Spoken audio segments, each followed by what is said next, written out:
when you think about the solar system, we don't think about this often today, Gary, but there's over 100 tons of space material every single day that rain upon the earth. And most of it goes unnoticed because it burns up in our atmosphere. But you can't look at our solar system without coming to the conclusion of it's had a lot of catastrophes over time. The craters on the moon everywhere. We've talked a lot about Mars before we came on the show. The Earth even has some craters. That one in Winslow, Arizona, that is huge, that looks like a moon crater. Yes. And they're all over the Earth. There's some in southern Russia around Siberia and things that entire forest areas were knocked down by meteorites. But we don't really think about that much today in our modern day because it's not that frequent. It doesn't happen a lot. And when it does, it doesn't get a ton of news traction. But in Joshua's day, in ancient times, this was kind of commonplace. They knew about the solar system. They knew about the catastrophes going on. And when you think about the interdimensional warfare between God and Satan, it spilled over into our solar system and thus onto Earth. And there are some interesting passages. And when you look at our solar system, you have the sun, you have Mercury, Venus, Earth. We're the third rock from the sun, for like that TV show's old name. And then you have Mars, and then there's this asteroid belt, around that is in a space. And if you look at how the planets are spaced out, it's exactly evenly spaced of where a planet should be. And I think that's really interesting because when you go, there are 3 times in the Bible that God talks about a Rahab that he destroyed. And this is not the woman Rahab that was saved in Joshua in Jericho, which is another very interesting supernatural event because here you have a Gentile woman who knew of the testimony of the God of Abraham saving his people from Egypt in what happened in the Red Sea.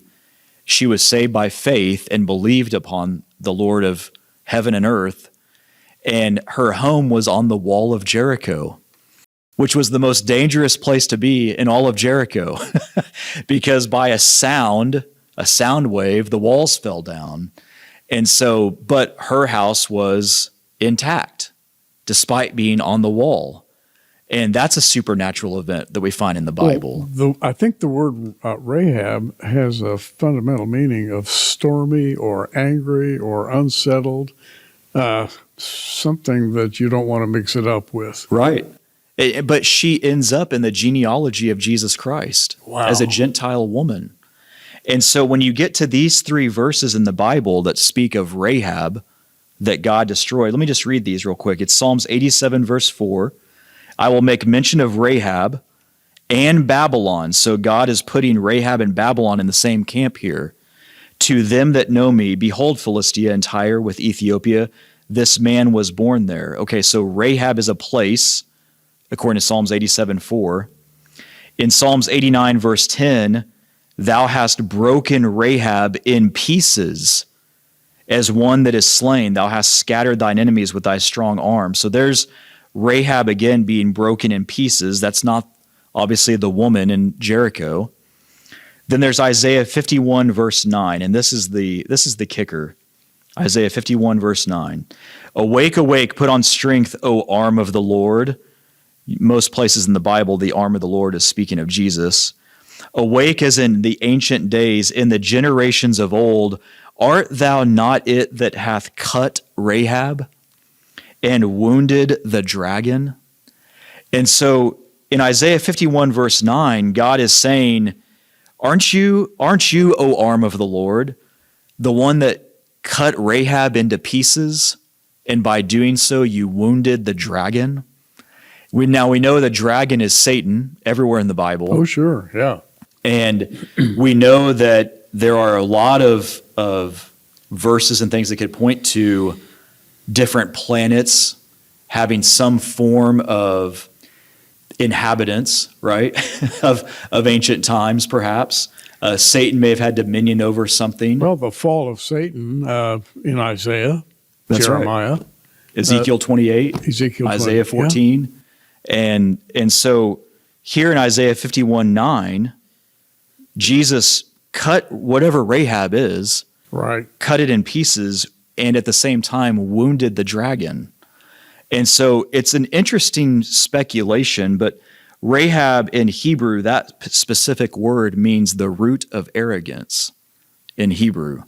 And we know the root of arrogance is the dragon, right? Pride he was the one that introduced pride into So what you're existence. doing is taking the solar system, and in this teaching, which is great, by the way, you're taking the solar system and showing how it displays biblical truth. In other words, Yes. there is some kind of synchronicity between what happened to the sun, moon, and planets and what has happened to the interlopers of history. The usurpers. The usurpers. The interlopers. I like that. Yes. So if Rahab really was this planet that's next to Mars here, between Mars and Jupiter, that would explain the asteroid belt that's in perfect place in orbit around in our solar system.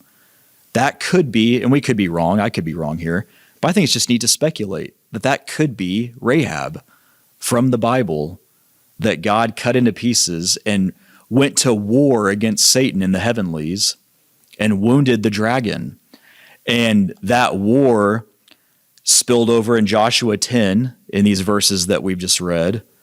And the Lord using it to show not only his strength, but his support of his people while going to fight for them, and supernaturally using the solar system to his and their advantage. And I think that's so fascinating, Gary, because there's so much about our solar system that we could spend a lifetime studying in telescopes and not really understand the depth of it. Yeah, I'd like to interject just a point for your comment, and that is that if you read about our moon and the astronauts, they went up there and got samples and orbited the moon, took pictures. We now have orbiters that take pictures of Mars, and we have Mars explorers that creep around on the surface of Mars, take samples. And universally, they discover that at some point in the past, there was something pretty cataclysmic that happened both on our moon and on Mars. And the Bible takes us there, really. It really does. And again, back to kind of the point we were talking earlier, what was it about ancient cultures that they were obsessed with Mars? And we talked some before coming on the set, but we were talking about Jonathan Swift and his novel for Gulliver's Travels. And it was his second novel at Lilliputians, the Lilliputans, I think is how you say it. But he wrote that novel in 1726, and in it, in Gulliver's Travels, he encounters the astronomers that are bragging that they know about the two moons of Mars. And this was in 1726. Well, the two moons of Mars were not discovered until 151 years later. They're little tiny moons. They're tiny. Yeah. But they weren't discovered in modern science for another 151 years by Asaph Hall at the Naval Observatory with a telescope. The telescopes in Jonathan Swift's day were not strong enough to see the two moons of Mars because the two moons of Mars, they have very unique characteristics. They have a very, very low albedo or reflectivity of only 3%. So they're very hard to see. They're some of the darkest objects in the solar system, and one of them's rotation is actually backwards. And Jonathan Swift wrote about it correctly in the novel. So where did that information come from? Down through the Greek philosophers. That's right. And where did they get it? And where did they get it? They somehow had eyewitness accounts of these two moons of Mars. Now, the Greeks, I must say, worshiped false gods. Right. and they believed their gods were real and had powers. And may I just suggest that perhaps they spoke with their false gods in ways that we can't even imagine, and maybe that's the way they got the information. Very well could be. Absolutely. There's always this exchange of knowledge, right? And you see that in satanic cults a lot, that the deeper you go, the more knowledge they will release to you. And the Greeks were satanic. Yes. Let's be sure about that. Yes. A lot of those ancient cultures were. The Romans, the Greeks, the Egyptians, Right. They all worshipped false gods, and they all made some accord to get more knowledge as a result. A lot of people think that about the Nephilim and the flood of Noah, right? There was an exchange going on of some kind. But you're right. It very well could be these false entities were talking to these people and sharing this information with them.